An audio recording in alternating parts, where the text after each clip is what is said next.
Hey guys, I'm back with another video. I don't know if I want to keep the autosave name going because I don't know if I'm really feel like buying a license right now, whatnot. But maybe I don't know. We'll see. I don't want to know if I want to necessarily call this autosave right now though.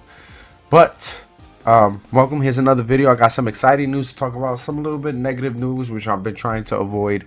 Given the recent layoffs that's been happening over and over, and then my thoughts on Marvel Tokon. The beta just was released this weekend, and I would love to talk about it. So strap in, come hang out with your boy as I go over some nerddom. All right, so I'll start off in the beginning with the negative stuff. Disney Pixar laid off almost half their staff, according to reports, and it had a lot to do with that movie that recently came out with the young girl who switched bodies with an animal. She switched bodies with that animal. She was trying to save the reservoir. It's a really cutesy movie, which Pixar usually does with a lot of their movies. I heard it had a lot to do with that movie not being as successful as they wanted it to be, along with other factors, of course, having to do with like money in general, right? And it sucks overall because Pixar is a legacy company. It's one of the better animation companies that Disney owns, that gave us memorable movies like the Toy Stories of the world. And to see that happen not only in the video game industry but in these movie industries is crazy. Speaking of video games, though, is another negative tidbit. Nintendo apparently went on record and said they do not have to pay back any of the consumers who paid extra for their products because of the costs that were behind tariffs, which I think is very alarming, shocking, and sad to hear coming from Nintendo. I wouldn't have expected this from such a family-friendly company, but can't expect anything anymore when you got Sony and Microsoft laying off so much of their staff, and Nintendo just being like, "F you, you're gonna pay what we charge, no matter whether it was extra because of any outlying factors or not." So it was a little sad and disheartening. Okay, that's all the negative news. I don't want to spend too much time on it. I'll probably have some articles in the description if you want to check that out. I want to get into some more of the positive stuff. Pardon me. Positives. San Diego Comic-Con was this weekend, and boy was I overhyped. It's probably why my voice sounds a little hoarse. On top of that, I did go to the pool this weekend. Yeah, San Diego Comic-Con just passed, and there was so many major announcements. They announced a new Black Panther. They're gonna age up T'Challa's son. He looks like a really nice young man. He came on. He looks very humble. Showed a lot of humility on that stage, and I'm very excited to see what he does as Black Panther. Rest in peace, Chadwick Boseman. They also announced Ghost Rider, and the casting that they did with Ryan Gosling is super amazing. I am so excited because his likeness for Johnny Blaze is almost a one for one. I know that he loves motorcycles, and I cannot wait for him and Mahershala Ali to interact. If you didn't know, they did a movie in the past with Ryan Gosling's wife, Eva Mendes. That was pretty awesome, and Eva Mendes was also in the previous Ghost Rider movie with Nicolas Cage, so I cannot wait to check that out. It's gonna be super awesome. I'm super hyped for that movie too. I also heard there was a new exclusive trailer shown at San Diego Comic-Con for Avengers Doomsday. I can't wait to see it. I haven't seen it, of course. I haven't gone to San Diego Comic-Con. I hope to go to another Comic-Con. I've only ever been to one.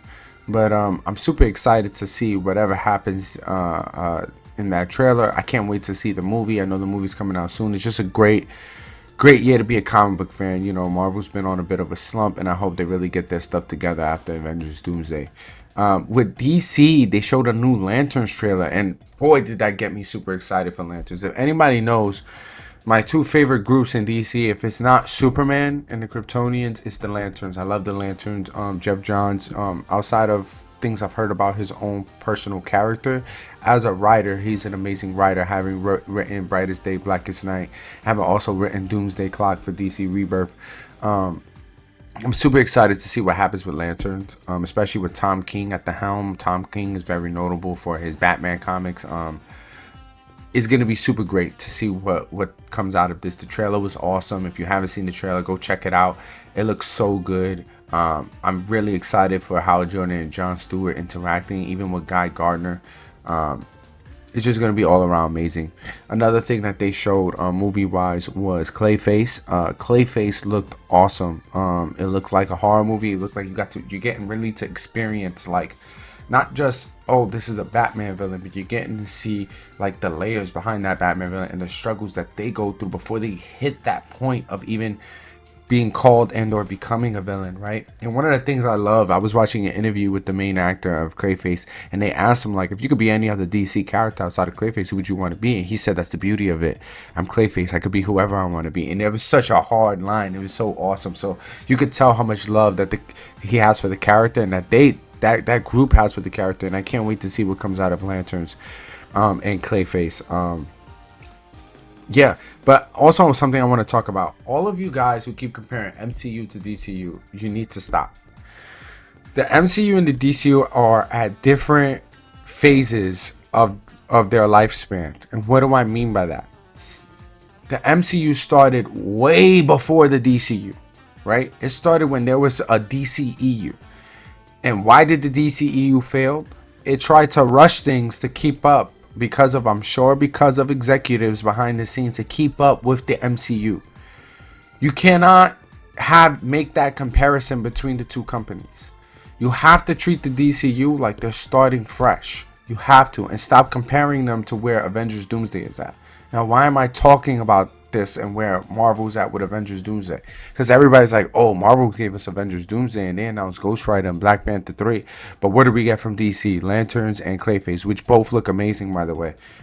DC is trying to build their universe. Marvel already has a universe built and they're trying to maintain. It's two different things, right, in the movie world. You have to look at them under those lenses. You cannot keep comparing the two one for one by where they're at. They're at two different spans of their universe's life right now. And to do that is very unfair. So if you're a true comic book fan, I implore you, and who actually reads comics, who pays for comics, who goes out and supports the comic book community, I implore you to tell all your friends who do not do so, and who are just looking at it from like a general lens, to stop doing that, right? It's up to us to educate the people who don't know as much. We have a responsibility to do that, right? As true fans of the comics and wants to see both sides succeed. You know, I love that we're getting these comic book movies and the competition between the two, right? If they're both successful, will only continue to make each other better, right? And they can't do that if we're so far on one side that we're not willing to support the other, right? And without even giving it a chance, you have this internal bias to say, no, I hate it. So I don't know. I just wanted to throw that PSA out there. Now I want to get into some video game stuff. Oh wait, before I do that, one more movie that was shown, speaking of video games, was Resident Evil, and it looks so good, and I love what they're doing. They're not trying to. I was listening to all the interviews, and I love what the director said. He's not trying to do a story where you play as characters like Claire, Leon, Chris, etc., right? Because those characters are done so well in the game that if any director or any person who comes in to try to make a Resident Evil movie tries to create those characters, those worlds, those narratives, it's gonna be so difficult to live up to the standards of the game. And he's somebody who's played the game. He even did a ranking for the Resident Evil games. The direction he's taking this movie is if Joe Schmo, like me or somebody regular, no combat experience, has a regular day-to-day job, got stuck in this Resident Evil world, the T-virus outbreak happening in Raccoon City. How could one of us have survived? Or what is the experience of like just a regular person having gone through this massive outbreak of zombies and other bioweapons? I think it looks so cool. It actually looks scary, and you know, I can't wait to check it out. I love the direction that they're going with it, because it is true. As video game fans, comic book fans, nerds in general, we are very critical on the things that come out of the literature we read and consume. Trying to live up to that literature that we read or consume causes a lot of discourse and heavy backlash from the community when it doesn't. So I can understand why he wanted to go in this direction, and I think it's pretty awesome the idea of that he's taking it, where you're gonna have this character try to survive from set piece to set piece, trying to figure things out. And there's also the evolution of the weapon he talked about, where you start off with like the handgun, and then he gets the shotgun, and it's kind of gonna be just like the game, but as just a regular pardon me, Joe Schmo. So I think that's awesome. Now for other video game stuff, the Marvel Tokon beta was this weekend, and I gotta say, I haven't had a lot of fun with a fighting game in a long time that wasn't one of the older ones. Street Fighter 6 I was playing for a little while. I did get back into it for a bit, but because Terry Bogard, they added to the game, and that's like one of my favorite fighting game characters of all time, and I always thought he would fit perfect and great in the Street Fighter world. But the game just, I don't know, I fell away from it because the aspect of neutral kind of went away in the game with things like Drive Rush, and there's like so many different opinions on it. But I don't know, I won't say I dislike the game, because it is fun, but it's hard to want to seriously invest into it with things like the leverage that Drive Rush, something like Drive Rush gives. And if you're not drive rushing, you're losing. And I don't know if that's good game design. It's something that I really want to sit there and put my time into. But Marvel Tokon had me wrapped up this weekend. Like anytime I wasn't playing like Marvel Rivals or Dead by Daylight, I was in Marvel Tokon. And I actually was neglecting my Octopath Traveler 2 playthrough, which I have to play a bit, and neglecting doing videos because of the beta. But I had a lot of fun with the beta. I actually cannot wait until the game comes out. I love how they reinvented the characters, and the nods that they even give to the Marvel vs. Capcom series in the game. Seeing Spider-Man actually use his webs is awesome. Seeing Magneto use his magnetism is awesome to see. Seeing Doom use his sorcery is awesome. Like, people tend to forget that, like, Doctor Doom is powerful not only because of his intellect, but the fact that he is one of the most powerful sorcerers. He's probably the second most powerful, right behind Strange. He is one of the most brilliant minds, right behind Reed Richards, or sometimes even in front of Reed with how he thinks. This is to see him use his other things outside of just the engineering capabilities of his suit is just so awesome, right? Seeing characters like Magneto actually create metal and use metal for the stage. And I hope that this game, like, if we do get another Marvel vs. Capcom, helps that group reinvent the characters as well, and show them that it's okay to do that, right? You don't have to just translate the character the same way with like little minor differences from one game to the next. You can reinvent Spider-Man and have him doing his webs and pulling people off the sky, like, without it being like just a 2-3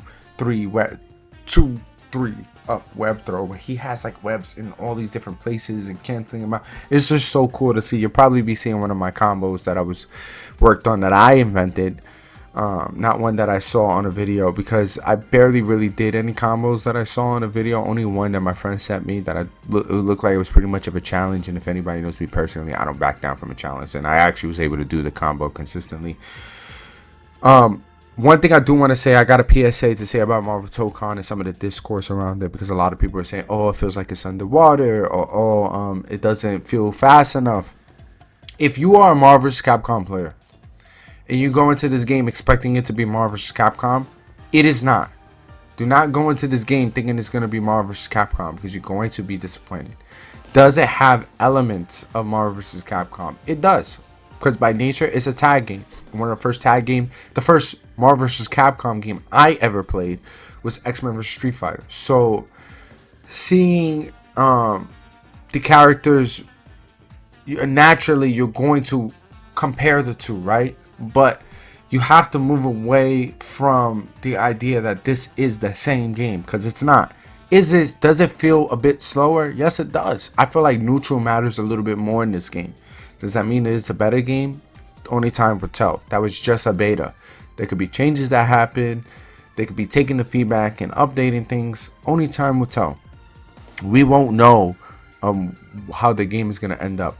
All I can tell you is I was having loads of fun.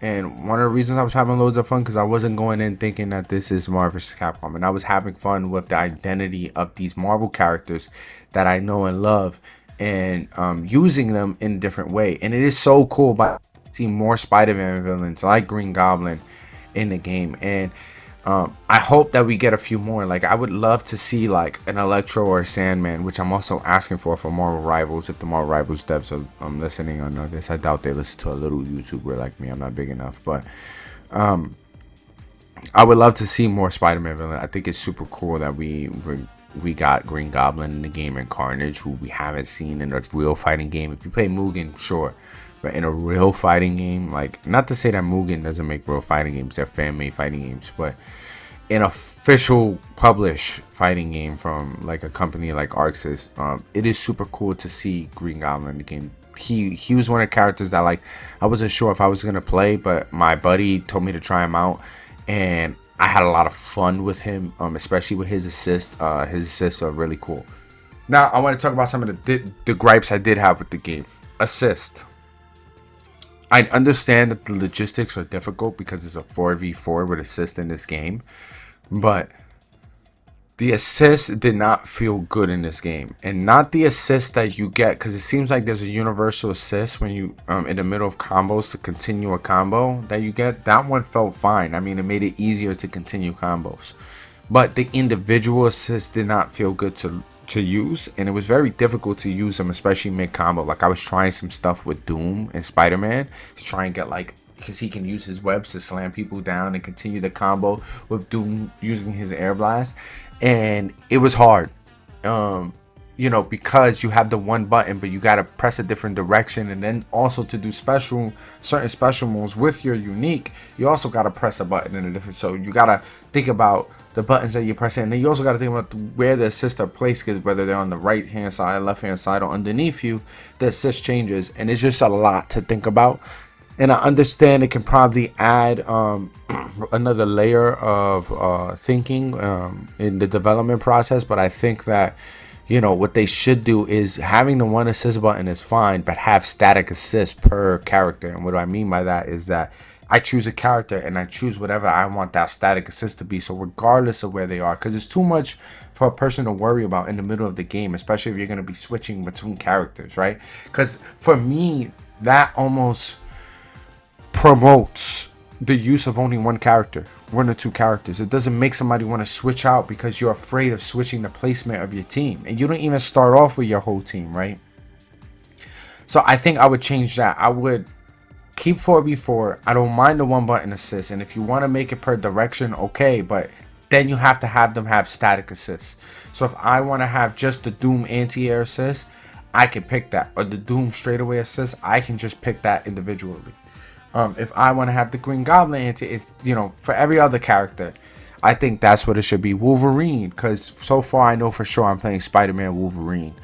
And then when Carnage comes out, I can't wait to try Carnage. And definitely another character I'm gonna play. But yeah, I think that's something to think about, something that they should incorporate. And I'm just excited to see where the game goes. But yeah, that's all I got. Love, peace, chicken grease. I hope you guys enjoy this video. And yeah, I'm excited for the future of the comic book nerddom. Bye everybody. Like and subscribe!